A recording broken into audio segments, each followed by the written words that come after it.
Patunay ang video na ito ng kanilang pag-aaruga at pagmamahal sa mga anak. Makikita ang nanay na bukarot na inaalalayan ang mga napipisan niyang anak.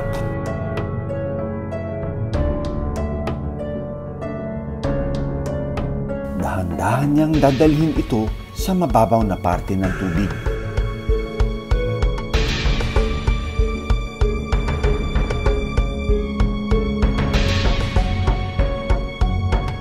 Ang mga napisa na bukarot sa video ngayon ay mga juvenile na.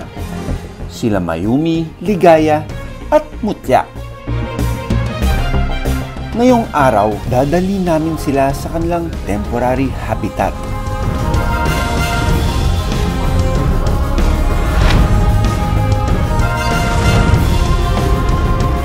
Kailangang ingatan ang tatlo. Sila kasi ay produkto ng isang espesyal na proyekto.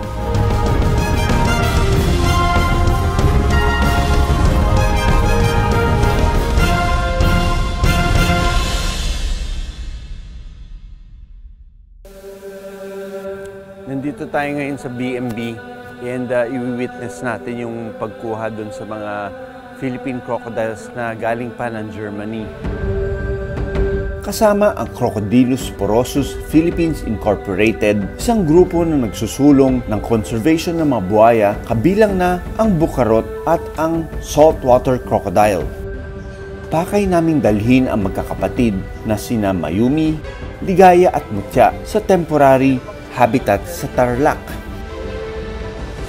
Sila ay produkto ng conservation breeding program na ginawa sa Cologne Zoo sa Germany. Nasa 2 taong gulang pa lang sina Mayumi, Ligaya at Mutya. Pero kahit juvenile, kitang-kita ang kanilang lakas at liksi. Maganda itong behavior na ito na pinapakita nila. Ibig sabihin, pag nasa wild na sila, papalapit pa lang yung tao, umaano na sila, umiiwas na sila. Kukunin ko sana si Ligaya nang biglang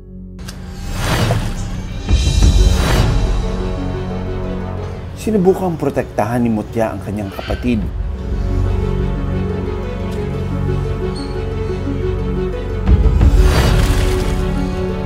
Magandang senyalis ito na wild instincts sa mga bukarot.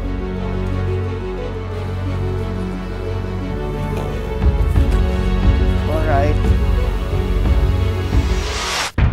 Sunod kong kinuha si Mayumi. Kahit malilito, matindi pa rin ang effect ng kagat nila sa balat ng tao.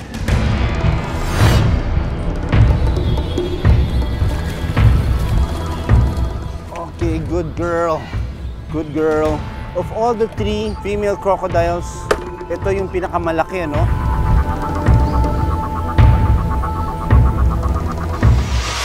Huli kong kinuha ang pinakamatapang sa lahat na si Mutya. Kalahati ng katawan niya ang kaya niyang iangat.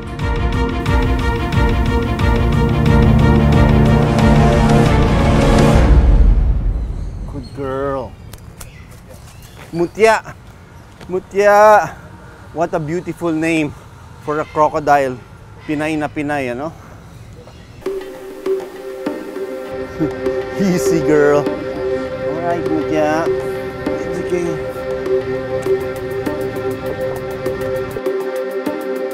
We got them safely now, and it's time.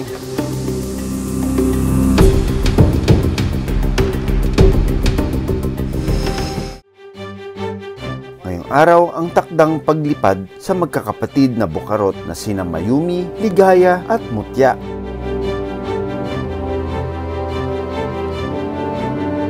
Yung kanilang enclosure, may tubig, may land, may mga puno, may mga damo, at may mga duckweeds na magproprotekta sa kanila para hindi sila parating exposed.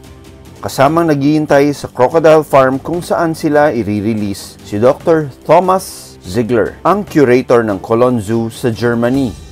These 3 Philippine crocodiles have been born in the Cologne Zoo, and the parents have been loaned to us from the Philippines for conservation breeding. So, This is the moment we will see how Mutya will react to this type of environment.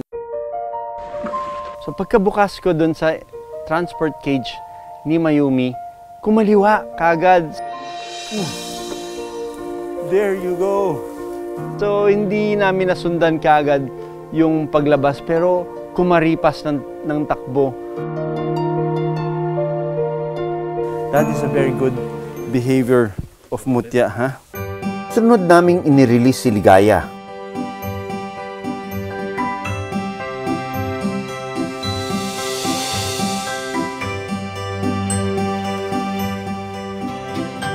Mukhang gusto muna niya magpaaraw bago pumunta sa tubig.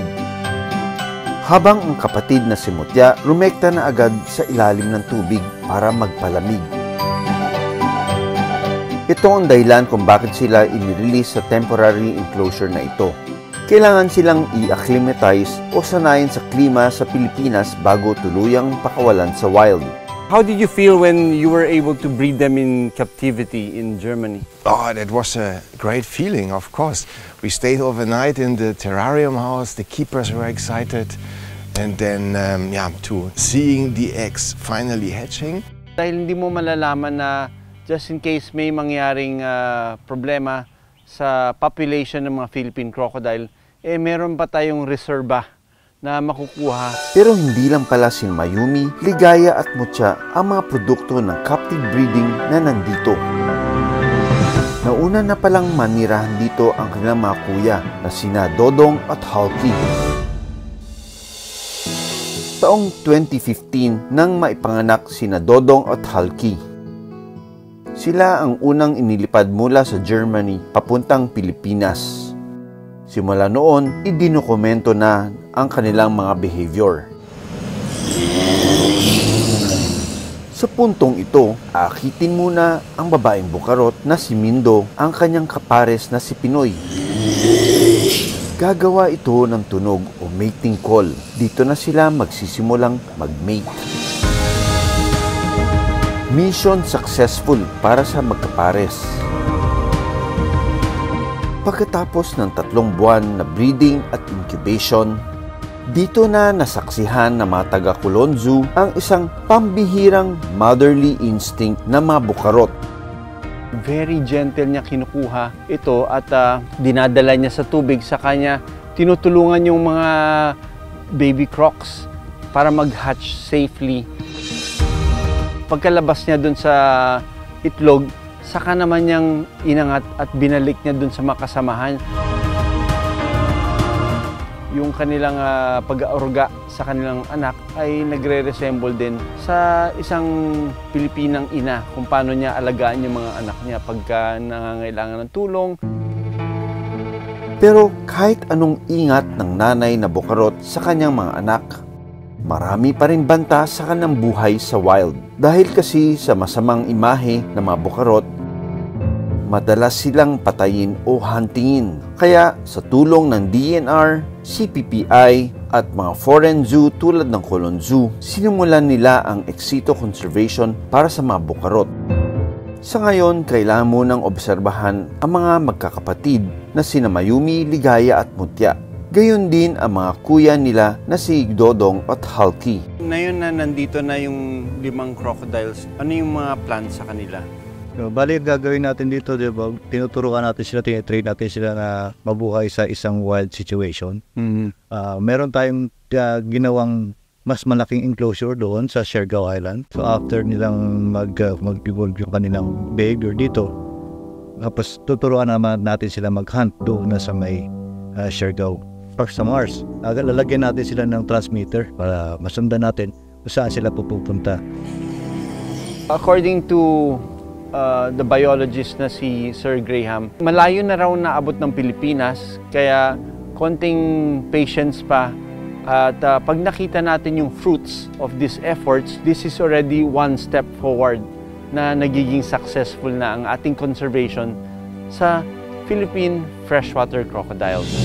Ang pag-uwi ni Mayumi, Ligaya at Mutya, isang magandang senyales para sa successful conservation ng mga bukarot.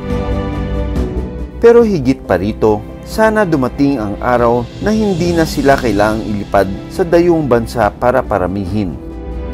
Mangyayari lamang ito kung ang mga tao matutong rumispeto sa kanilang teritoryo.